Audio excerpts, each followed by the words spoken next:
Buenas tardes a todos y bienvenidos al invitado de Radio Francia Internacional.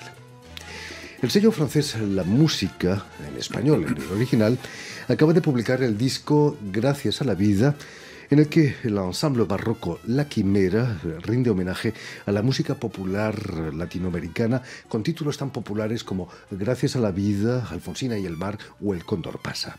Todos pasados por el tamiz de un conjunto con instrumentos antiguos que dirige el laudista argentino Eduardo Eguez.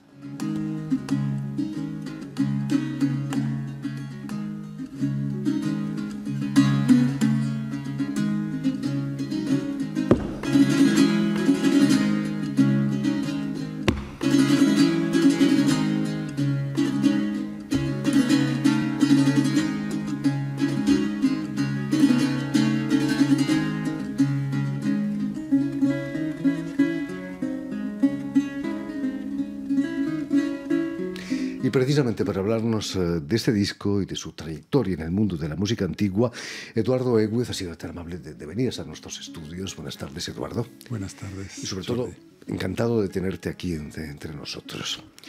Permíteme que explique antes que nada que has nacido en Buenos Aires en 1959, donde vas a realizar estudios de guitarra en la Universidad Católica. Pero es cierto que tu madre te regala tu primera guitarra con solo 8 años, una guitarra, me imagino, no a talla real, ¿no? No, era una guitarra pequeña. Para mí era enorme en aquel momento. Pero sí, era una guitarra tamaño mediano, habrá sido el tamaño de un requinto.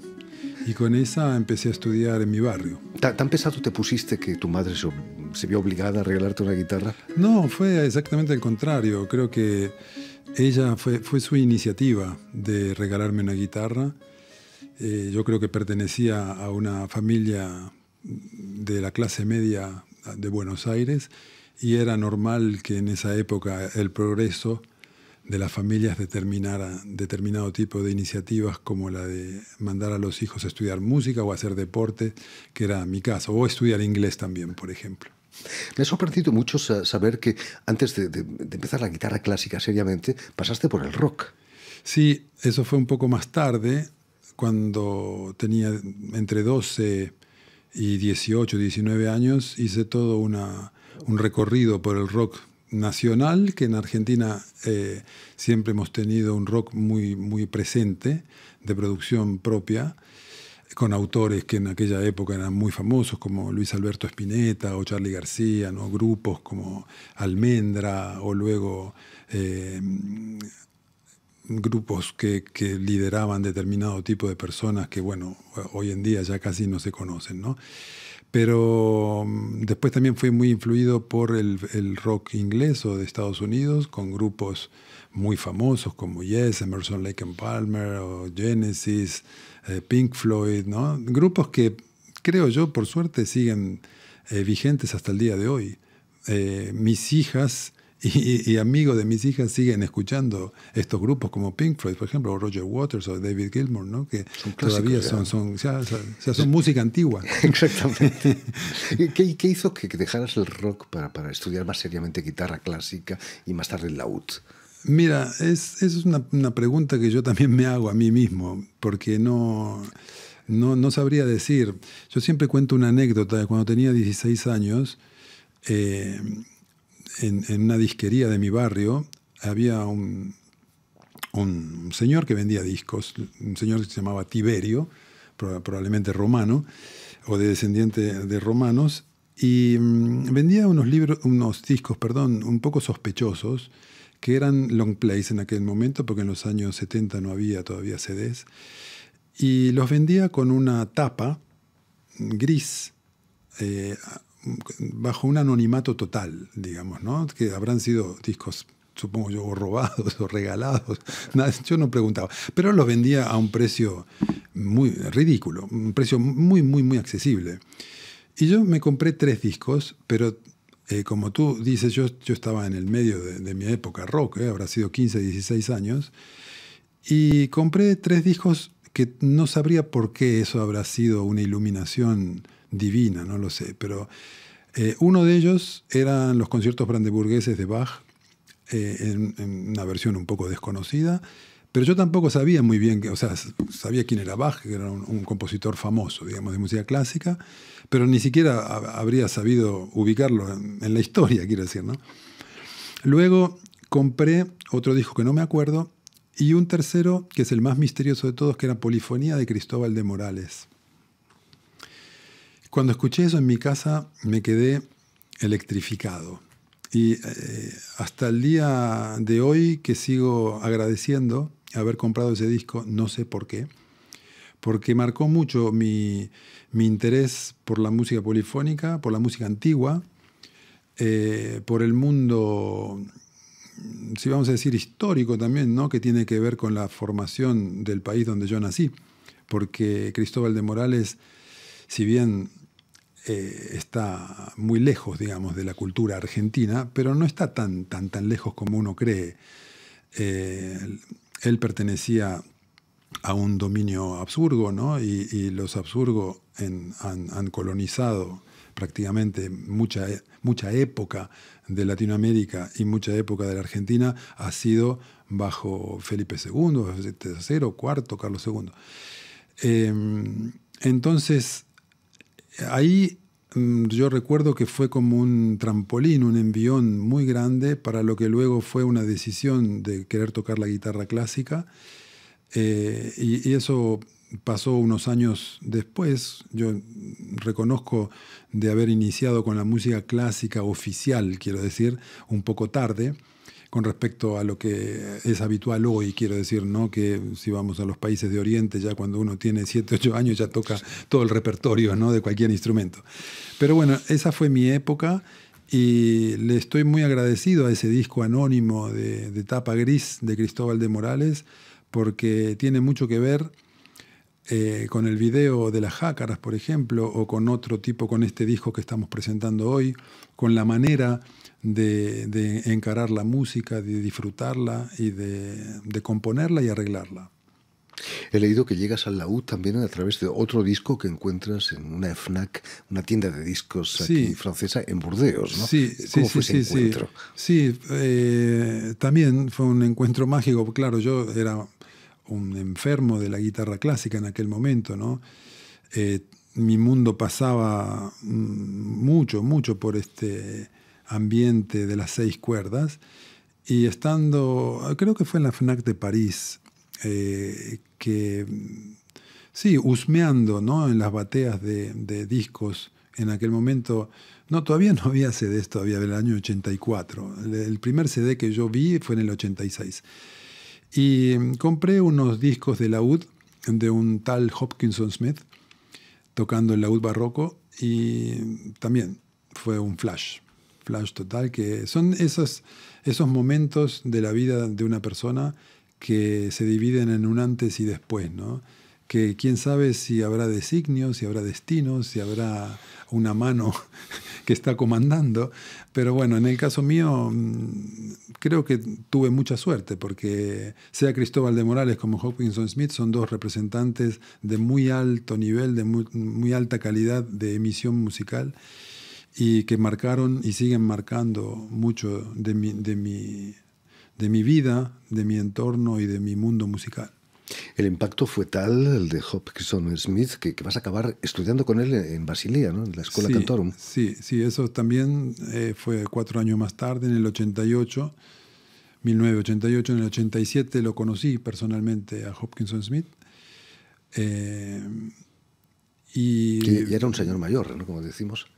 No, en aquel momento no, en aquel momento habrá tenido unos 40 y algo. Bueno, era mayor que yo, claro, pero no era una persona, sigue siendo, yo tengo mucho contacto con él, es padrino de una de mis hijas. Tengo mucho contacto, somos muy amigos y debo decir que Hoppy, como le decimos nosotros, sigue teniendo la misma vitalidad que tenía en ese entonces. Una persona muy sano desde todo punto de vista, de cuerpo, físico, la pasión mente. Conserva, ¿no? Es verdad. Una vez me acuerdo muy bien en un hotel de Viena, me dijo, en la próxima vida quiero nacer otra vez laudista, me dijo. Y allí empieza tu vida profesional en la música. Vas a tocar en diferentes conjuntos, ¿no? Barrocos y de música antigua. Sí. Eso viene un poco más tarde, también a partir de los 30 y algo. Un primer trabajo que fui muy afortunado de haber sido invitado por Christophe Coin, con su grupo Ensemble Baroque de Limoges. En aquel momento hacían una producción en el año 1992 para los 500 años del descubrimiento de América, con una zarzuela de José de Nebra, Viento es la dicha de amor. Y me había invitado, yo no tenía mucha experiencia, pero bueno, que yo tenía tantas ganas y tocaba la guitarra barroca en aquel momento, empezaba con el laúd barroco. Y fue muy bien, grabamos un disco también y había una agrupación coral también. Y a partir de ahí sí, después mucha de mi carrera musical en el mundo de la música antigua la hice con Gabriel Garrido, mucho, también sigo teniendo mucho contacto con él, somos también muy amigos. Y bueno, y después con otra gente también muy influyente en el mundo de la música antigua, el Jordi Sabal también, ¿no? Esperión 21. Ahora es 21. Bueno, son innumerables las personas que he conocido, mucha viola da gamba, mucho clave, mucho canto, sobre todo, muchísimo canto. Tuve la suerte también de trabajar con Emma Kirkby, por ejemplo, en alguna vez. Y son gente que me ha marcado muchísimo. Maravillosa cantante. Sí. Cuéntanos, ¿cómo nace La Quimera y con qué intenciones? La Quimera nace del encuentro básicamente con mi esposa. Digamos, los dos venimos del mundo de la música antigua y ella siempre quiso formar un grupo, yo también. Y hemos llamado amigos para empezar con algunos proyectos siempre ligados al mundo de la música antigua.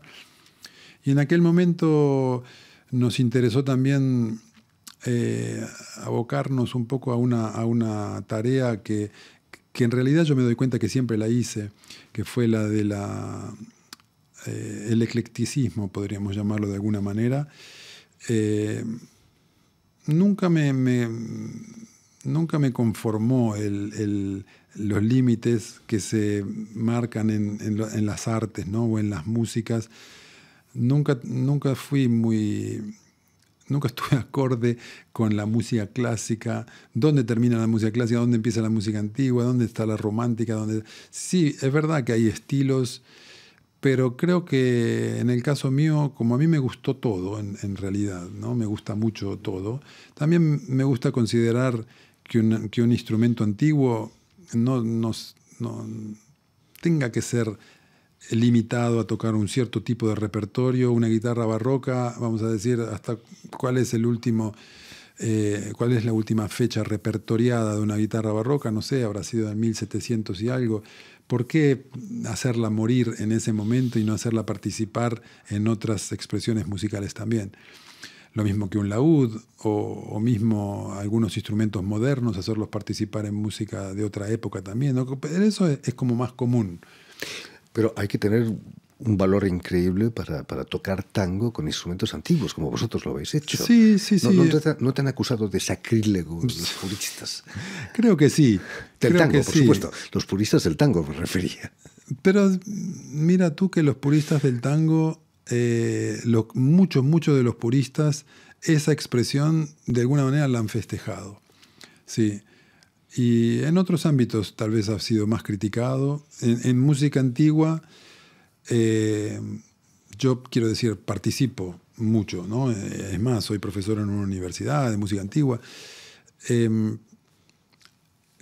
Creo que hay mucho prejuicio, pero bueno, es un tema muy largo esto, porque es básicamente cómo uno se comporta moralmente, quiero decir, en la vida, ¿no? ¿Cuáles son los parámetros que rigen una determinada moral, y lo que está fuera de estos límites prefijados, ¿no? Y que nosotros mismos lo fijamos, todo lo que está fuera está visto como una transgresión, digamos, ¿no? Lo mismo que si vamos a hablar de religión, o si vamos a hablar de política, o si vamos a hablar de comportamientos, o sea, antropológicos mismos, ¿no? Todo lo que se define hasta una cierta cota, lo que está detrás de la cota es transgresor y merece una crítica. Entonces, lo que pasa en la música antigua es básicamente eso, que si alguien se sale y no toca como se supone que hay que tocar, que por otro lado también es un tema muy, muy largo, ¿no? El tema de la filología.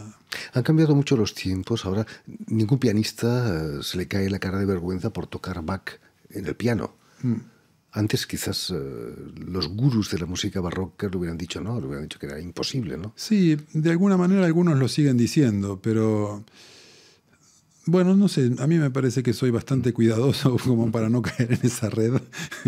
Y sí, vivir y dejar vivir, quiero decir, ¿no? Nunca has olvidado tus orígenes latinos y este disco, Gracias a la vida, es una muestra. Quizás es el sumum de lo que habéis llamado early fusion o fusion. Fusion, sí. Sí, en algún momento nosotros habíamos querido poner un nombre tipo, un logotipo, digamos, ¿no? Y se nos ocurrieron muchos, por supuesto. Hoy es el que está más en boga, es el crossover, digamos, ¿no? Para este tipo de expresiones. Nosotros le habíamos puesto early fusion porque fusiona elementos modernos con la música antigua que se llama early music, ¿no? Y bueno, esto, como dices tú, forma parte de un recorrido, digamos, de eclecticismo, que también no me gustaría llamarle eclecticismo, me gustaría llamarle de un recorrido artístico, ¿no? De una trayectoria artística. Yo cuando tenía por los 20 años, un poco hasta los 30, participé en un grupo en Argentina que se llamaba Maíz, que fue un grupo dentro de todo bastante conocido en Buenos Aires y en la Argentina. Y con ese grupo también hacíamos música folclórica mezclado con música clásica y hacíamos nuestros arreglos, donde a veces también por ahí se nos antojaba tocar algo de Ravel, también tocábamos Ravel o bajo, o algo que nosotros creíamos que tenía algo que ver con esa propuesta. Y La Quimera, de alguna manera, es una especie de continuación de esa búsqueda que habíamos hecho con el grupo Maíz. Y mi esposa también fue de la idea, ¿no? Partícipe de la idea de seguir con ese camino. Y afortunadamente también nuestras 3 hijas, que en este momento tienen 25, 24 y 19, las 3 mamaron, digamos, este mundo de la música antigua y del eclecticismo, y también, como yo soy argentino, el folclore argentino y latinoamericano, hasta el punto que tocamos los 5, ¿no? En el grupo, en La Quimera. En ese disco están las niñas tocando también. Hablábamos de rock en los años 70, Emerson, Lake and Palmer. Sí. Tocaba música clásica adaptada. Sí, cuadros de la exposición. Los cuadros ¿no? de una exposición, ¿no? Sí, o sea que no hay nada nuevo bajo el sol. No. Y sobre todo, gracias a la vida y tantos títulos que tenemos en este disco, son ya clásicos, ¿no? Casi es música antigua, de los años 60, pero... Seguro, es así. Es una parte de nuestras vidas, ¿no? Ya. Sí, por supuesto. Pertenece a nuestro imaginario latinoamericano, por supuesto. Y mundial, no solamente latinoamericano. Por suerte, sí, porque como te digo, así como soy ecléctico en el arte, también soy ecléctico en la geografía. No me gustan los límites, no me gustan las fronteras, no me gusta saber que en Jujuy termina en Argentina y en Bolivia empieza Bolivia. Cuando todos esos pueblos son, digamos, si uno va a hacer un estudio antropológico del norte de Jujuy con el sur de Bolivia, se va a encontrar que son las mismas etnias, que son mucho más lejanas que las de Buenos Aires, quiero decir, ¿no? Mucho más ajenas, más extranjeras. Encontramos también en el disco Folclore Argentino una canción de Peteco Carabajal, sí. quien estuvo con nosotros no hace mucho, con unos conciertos. Hay de todo en este disco, ¿no? Sí. ¿Cómo lo han tomado el público francés? Me decías que es número 1 en ventas en el departamento de música clásica de una gran tienda de discos. Sí, de la FNAC. De la FNAC. Sí. Y no hacemos publicidad, ¿eh? No, bueno, no era mi intención, pero digamos que ha tenido una enorme acogida. Está número 1 después de una semana que salió a la venta. imagínate. Sí. ¿Va a haber conciertos? Sí, hay un concierto muy importante el 17 de octubre en la Salle Gaveau de París, donde vamos a hacer una gran presentación. Bella sala, por cierto, ¿no? Hermosísima, hermosísima. En fin, pues muchísimas gracias. Quería subrayar también las cantantes. Naturalmente estas canciones las canta una mezzosoprano y una soprano, sí. Bárbara Cusa, la soprano, y Mariana Rebeschi, la mezzosoprano. Sí. Las voces maravillosas, ¿no? Hermosas, sí. Muy diferentes de Violeta Parra, por ejemplo. Sí, por supuesto, porque ellas también vienen del mundo de la música antigua. ¿Cuál es la característica? Quizás es el huir del vibrato, quizás. Mira, es un elemento que también suele ser objetivo de crítica a veces en el mundo de la música folclórica, también, por un determinado tipo de emisión, pero nuestras sopranos están bastante bien integradas en el disco. Y si bien tienen una voz formada, ¿no? de música clásica, por decir, pero no usan el vibrato naturalmente típico y la impostación típica de la ópera. Y por otro lado nos damos cuenta, bueno, nosotros que conocemos esa música, que las dos conocen muy bien lo que están cantando a nivel del folclore, ¿no? Independientemente del tipo de emisión que usan. Sí. En fin, lo dejamos aquí. Muchísimas gracias, Eduardo Beckwith, por haber estado aquí con nosotros. Nos vamos a marchar con la música de tu disco, quizás Gracias a la vida, esa maravillosa canción. Demos las gracias también a Elena Abril y a Suel Kedir, que han estado detrás de los cristales al tanto de la realización de este programa. Y quería también enviar un saludo muy especial a nuestros telespectadores, porque los tenemos que nos siguen en toda América Latina gracias a la cadena uruguaya Canal U de Montevideo. Y a ustedes muchísimas gracias por su atención y les damos cita para una nueva edición del invitado de Radio Francia Internacional. Madre, amigo, hermano, y luz alumbrando la ruta del alma del que estoy amando.